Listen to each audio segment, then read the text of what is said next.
Dragon Ball has been a massive part of my life ever since I saw a few episodes of Kai on Nicktoons one random night in 2009. The moment I saw these big dudes punching and screaming at each other in these climatic and bombastic fights, I couldn't get enough of it. It was like crack for my 8-year-old brain. I was hooked.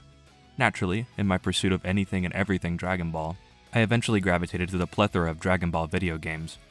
I think I tried pretty much any game I could get my hands on. I can't tell you how many hours I poured into games like Budokai 3, the Raging Blast games, and especially Xenoverse. Due to the nature of the show, a lot of these games end up being 2D or 3D fighters, which isn't a bad thing. As I said, I spent an ungodly amount of hours on each of these, but looking back on it now, I find that I hold the few games that broke that mold in higher regard. Games like Attack of the Saiyans on the DS, and the Legacy of Goku games on GBA stick out in my mind, mostly because they were so different than the majority of Dragon Ball games I had played at the time. By the way, you should totally play Attack of the Saiyans if you haven't already, that game is sick as fuck. While there's no shortage of Dragon Ball games nowadays, especially with standouts like Fighterz and Kakarot, they all feel familiar, I guess is the best way to put it. I think that's why when Dragon Ball The Breakers was announced, it instantly stood out to me as something to keep my eye on. Dragon Ball The Breakers is probably the most unique Dragon Ball game I've ever played. It's an asymmetrical horror game, which basically means it's a 1v7 survival game, similar to something like Dead by Daylight. The game takes place in the Xenoverse canon of all things, as your Dragon Ball OC is sucked into a dimensional rift and is trapped there with 6 other people, all trying to survive against the pursuit of the Raider. The Raider can range from a few different characters, including Cell, Frieza, Buu, and most recently Vegeta. The Raiders are extremely powerful and can take out a survivor in a matter of seconds if you aren't careful, so you have to work together with your other teammates to survive. The survivors can win in a few different ways. One involves finding power keys in each area of the map and setting them to summon a super time machine that, when activated, will close the rift and delete the Raider. Another way is to fight the Raider and deplete all of their HP. If the super time machine is destroyed, or when only 3 survivors are left, an escape time machine will spawn on the map that the survivors can attempt to use and escape. This will still count as a win for the Raider, but it gives the survivors that do escape a slight EXP bonus. This game has a lot of moving parts at first glance, but once you get used to everything that's going on, it's a really fun and unique experience. There's a plethora of items scattered around the map that can help you fight off the Raider. From Dragon Balls that can be collected by either the survivor or the Raider, rocket launchers, sensu beans, or radars that highlight certain items on the map. Survivors can equip up to 3 Transpheres, which hold the spirits of a variety of characters from the show. By collecting power cubes scattered across the map, you can harness their power and temporarily transform, giving you the power of flight and access to a super attack. It also makes your character look really fucking weird sometimes. You can only be in this form for a certain amount of time, which gets longer depending on what level of dragon change you have upon transforming, so you can't abuse it to easily solo the Raider by yourself. Each Transphere also comes with different active and passive skills, which can be used to give you an edge against the Raider. They start out tied to a specific Transphere, but by leveling up that skill you can master it and equip it without having to have that character equipped as well. Unfortunately, these Transpheres are tied to a gacha system, which while disappointing is implemented better here than in most other contemporary games. You start out with all of the active skills that make traversal easier, like the jump pad, the grappling hook, and the missile, but this still introduces a pay-to-win advantage to people who are willing to shell out the money. This is a bigger slap in the face considering that the game isn't free to play. $20 isn't a huge barrier to entry, but if they were going to have these gacha elements, I wish they would have just made the game free to play. Thankfully, it's pretty easy to get Zenny for pools just by playing the game regularly, and a lot of skills do similar things, such as Krillin's Shoe and Charming Pose both stunning the Raider for example. So it's fairly easy to get a competitive loadout even as a new player.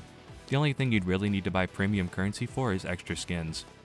Each season introduces a couple new skins and a Raider that each come with their own unique skills, but you have to have the premium currency, TP medals, to get them. This would be fine, but these things are way too expensive for how many TP medals they give you. To put it in perspective, I put a little over 100 hours into the first season, and I could only afford one of the 4 premium skins that were introduced with the second season. Thankfully, there are a couple of skins tied to the game's free battle pass, such as the most powerful character in all of Dragon Ball, Farmer with Shotgun, so you can still get some pretty good skins and skills if you don't want to spend the cash. Probably the main draw of this game is being able to play as the Raider. All of the Raiders start at level 1, but as they kill NPCs and survivors they gain energy, and upon leveling up they either transform or switch out with another character. A Raider's level can influence their abilities and attacks, and if you encounter a survivor that's higher level than you, they can block your attacks and deal more damage. so it's important to increase your level as fast as possible for both the survivor and for the raider. Every time a raider levels up, they are also able to destroy one section of the map, which will kill any survivor left in it when the attack goes off and lowers the search area for the raider. You can even use this to summon the super time machine early if you're running low on survivors, to stop the escape time machine from spawning if you play your cards right. The raider can open chests like survivors, but the only items they can pick up are radars and Dragon Balls. Each raider plays different enough to warrant switching between them. Cell is the easiest raider to play. He has really good abilities and can sense for survivors that are around him, but isn't as strong as some of the other raiders. Frieza doesn't have as many search abilities, but he's able to finish off survivors from a distance. Vegeta switches between Cybermen and Nappa, and if either of them dies, he just switches out with them instead of dying, at the cost of an ability and less overall HP. As for Majin Buu, he just sucks, don't play as him. One of my favorite aspects of this game is how it incentivizes teamwork. The raider can be extremely powerful, but they aren't invincible. While one survivor can't really do much on their own, if they gang up on you, they can quickly overwhelm and overpower a raider. Items like the rocket launcher stun the raider in lieu of meaningful damage, but when they hit the raider, they will drop any Dragon Balls they were carrying, so they're still really useful. Speaking of the Dragon Balls, they can either make or break a match depending on how they're used. Dragon Balls can be used by both survivors and raiders. If the survivors collect them all and use them at an altar, they can choose between two wishes, one that's actually useless and one that grants you a level 4 dragon change. Come forth, Shenron! Now, state your wish. Understood. Ah! It's do or die! Ah! Ah! What the? Ah! Take that! The hell? Ah! It's on! Give me a break. Down you go! Kamehameha! Level 4 dragon changes turn you into a Dragon Ball character and have no time limit, meaning you can use as many super attacks as you want while it's active. They aren't invincible, however. The raider can still deal damage to you and end the transformation if you take too much, so you have to use it wisely. The raider's wishes vary between the character. All of them have wishes that either increase their level by 1 or restore their HP, but a character like Frieza, for example, has a wish that negates all damage. The Dragon Balls are an extremely useful tool, but I really like how they don't completely decide a match as soon as they're used. They're useful, sure, but a skilled player can win even against something like a level 4 dragon change, which I think is really cool, if a bit frustrating at times. Dragon Ball The Breakers was probably the most fun I've ever had with the multiplayer game. The game is at its best with friends, though even if you play alone, Trunks is always there to help you out, and I do mean always. Can you hear me? It's Trunks. I've set a super time machine, as well as a crate of supplies. Here's how to launch. Find the power keys, then place them in the right spots.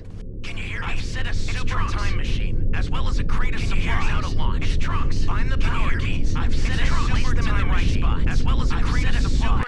I've set a super time machine. I've met so many people through this game. I got a group of people into the game late last year and we played it almost every day. Fighting against one of your friends who got chosen as the raider was stupid fun, and it was always exhilarating getting close game after close game, shit-talking each other the entire time. I can't tell you how many games came down to us juggling Dragon Balls back and forth, each party trying to stop the other from using them to gain the advantage. There's just something special about this game that makes it so interesting. The raider is powerful for sure, but by working together you can stand up to them and win the game. It rarely ever feels one-sided. There's usually something you can do to pull a win out of your ass. I've gotten friends who know nothing about Dragon Ball into the game and they've had a blast. A lot of them were skeptical at first, but after seeing me use the Dragon Balls to trigger a level 4 dragon change and dominate a raider, a lot of them bought it almost instantly. The game has flaws for sure. For a while the bike skill was so fast it was impossible for raiders to do anything if you used it, but it was still insanely fun regardless, unlike anything else I've ever played. This game taught me that you don't need to be a Super Saiyan to save the world. Sometimes, all you need is the support of your friends. Then Bandai Namco took them all out back and shot them. I was really excited for Season 2, but unfortunately this is the season that practically killed the game. The start of Season 2 brought a couple new Survivor skins, a new raider in the form of Vegeta, some balance changes, and most notably an update to the matchmaking. Before, there was only one queue. You could set your preference as either the survivor or the raider, and invite your friends to a lobby to join a match at the same time. Each time you queued as the raider but didn't get it, your raider priority would go up, giving you a higher chance at being the raider with each subsequent game. This meant that you couldn't just play as a raider. You had to play as a survivor to get the chance to play as the raider, which I think is a fair compromise. At the start of this season, however, they separated the survivor queue and the raider queue, which resulted in matchmaking completely breaking. You could barely find a game when the season first launched, and the way they fixed this is just by disabling the raider queue. We are just a few weeks out from the end of this season, and they've still not re-enabled the raider queue. You can only choose from the survivor queue or the flex queue. The latter of which is basically the same as the old matchmaking system with one insane catch. If you choose the flex queue, you can't play with friends. See, the last season had a small issue where in some matches, survivors would intentionally help the raider that they were friends with and make the game completely one-sided. So Bamco's response to this minority of players abusing the system is to punish everyone playing the game. So now if you want to play a multiplayer game with your friends, you're locked out of half the game. Which is baffling to me considering that being able to play as the raider is a major selling point for this game. The only way to play with friends and still be the raider is to play a custom match. But unless you have an 8-person party, the game will be incredibly one-sided, and you won't gain EXP or progress in the battle pass, so it's just a huge waste of time. This season added a report and a block button to the match results screen, which should have been more than enough to combat the cheating issue, so I don't know why they felt the need to go a step further and ruin the whole game because of the actions of a few. It resulted in the game's player count taking a massive hit, with only around 200 to 300 people playing the PC version regularly. Hell, recently I've seen it go to as low as 99 people, which is a damn shame because I genuinely think this game is really fun. It's not as if playing as a survivor is bad or anything, far from it, it's just frustrating that I'm locked out of playing half the game because I had the audacity to play with some friends. It sucks because I think the game is in the best state it's ever been in right now. The game feels fairly balanced and is getting more and more free content down the line. I just wish they hadn't neutered their own player base like this. The lack of crossplay is also baffling in this day and age, but I digress. Dragon Ball: The Breakers had quickly become one of my favorite games of last year, and it sucks to see it in the state it is now, because I know it can and should be better. The dev team is clearly open to feedback, so I can only hope that this issue will be solved someday soon. I just hope they get around to fixing the game while there's still people around to enjoy it.